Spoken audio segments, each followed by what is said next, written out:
All right, you're still watching Ways. Now, International Day of People of African Descent is observed on the 31st of August every year. This holiday was created by the United Nations to celebrate the diverse heritage and several contributions of people of African descent, right? The African diaspora has long been recognized for its spirit and contributions to art, culture, science, and other fields, and it continues to mark a distinctive presence and positive impact in several parts of the world. Now, on this day, we honor a vibrant culture and an international community while celebrating their values and contributions. So, hey, this is a fantastic day. It reminds me of my part. What's his name? Camille. People of African descent or something like that. He does like an award thingy. Oh, yeah. Okay. Interesting. Well, we're all over the world. We're everywhere. What is it now? Ethiopia is the seat, the source. So there's a day for everything is really what I should say. But you know, if you're going to celebrate something that is but this day is actually very important because African descent, they like everywhere. People have, I mean, there's been a lot of, especially maybe because of slave trade and all of that. So Africans are like, they have presence almost everywhere in the world. There's nowhere you go to that you will not find an African. I think it's almost impossible. Yeah, so it's deserving of its own day. Let's leave it like that. All right, so what did we find in this Gloria? Let's start with you. Okay. Glory. I keep calling you Gloria. Either ways. So today, a video of a baby sporting a lace frontal wig has sparked mixed reactions online. The fact that the baby was crying in the viral clip left quite a number of people upset. One person wrote, how will you show us that their baby daddy is rich if they do not do this? I hope on God. Their baby. So I don't know let kids be kids. I don't understand this trend of all these ridiculous hairstyles on little children and all of that. So I just find this really funny, and like parents should slow down a little bit and just let kids be kids. So I was watching a movie yesterday, and there was a comment in there that said young people only go to prom to take pictures. And the boy's response was that these days people just have kids so they can take pictures for social media.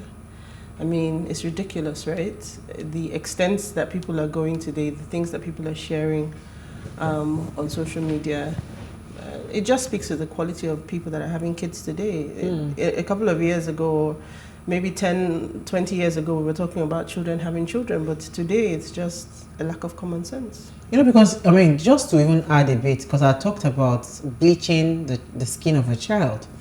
I mean, I was using PS Baby Lotion up until university.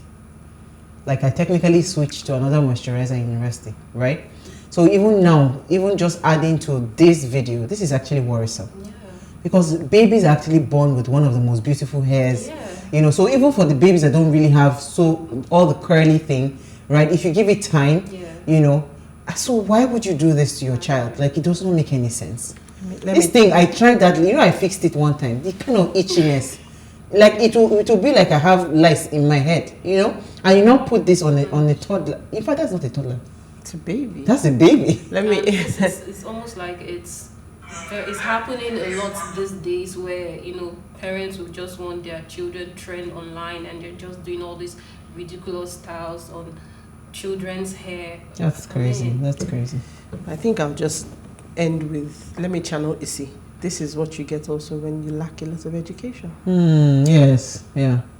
Because this is actually, if you check the caliber of people, they are not honest. It's just, I don't want to throw shades, but they come from a particular region and they are not particularly, let's just leave it like that. All right, so let's see your story. So I think I took this story last week. I can't remember if it was last week or the week before.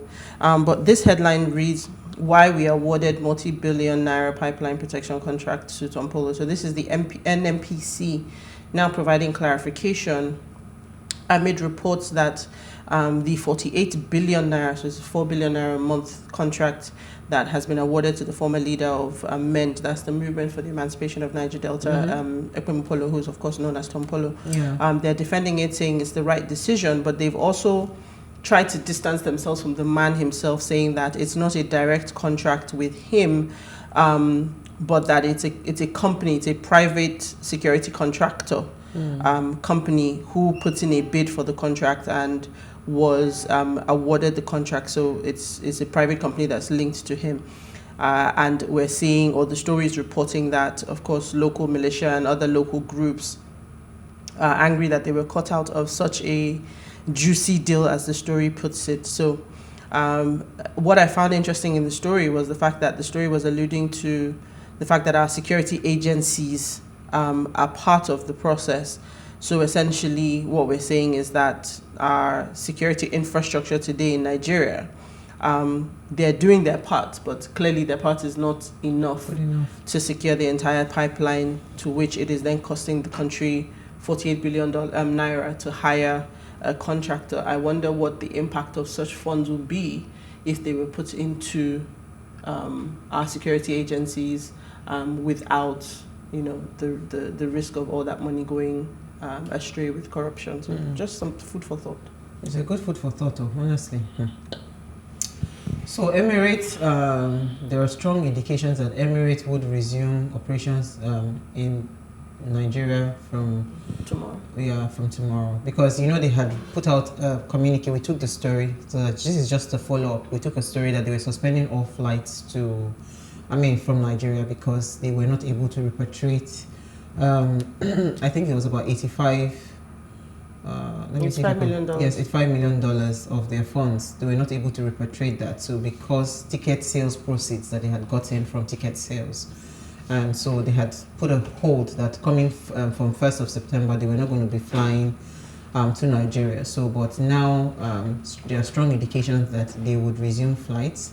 Well, I think they never really stopped, so they would just continue. So just continue. Yeah. But this part, they said, according to the notice sent to travel agencies in Dubai-based carriers, said it will resume 4 weekly flights to Nigeria. Yeah, so they came down from 11 to 7. So now it's going to be just 4. They're coming down to 4. So they're still limiting their exposures. I think when it was first mentioned, Nigeria was owing several airlines a combination of 450 million, of which Emirates was 85 million, but they were also seeing that amount increase by 10 million naira a month, $10 million monthly. Yeah. So they limited. The first thing they did was to cut down their flights from 11 a week to 7. So of course now they're coming back. They're saying they're limiting to 4 because whilst the federal government has released some funds, I believe it was circa $265 million that they've released out of the 450, but of course that 450 was as at then. The money is obviously still growing, so I guess they're trying to limit their exposure. So thankfully we'll have the route still running, but your tickets will still be more expensive. It will be more expensive. But I was just even going to say that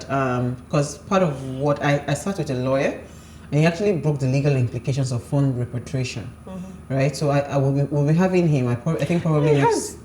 Tons of I mean, you're talking about. It's not really good for our economy. Of course not, because you're talking about people assessing Nigeria, talking about how viable we are for FDI, for foreign direct investments, and then people say, okay, I'm going to come and invest in the money, and then I can't get my money out. So this is not the fact that they have the naira, the money is there, but we just don't have the dollar with which they can return to their base of operations or return the money to their base of operations. And this is not a unique Nigeria problem. Other African countries also have it, but of course we are now in this dire situation that we have with our lack of dollar.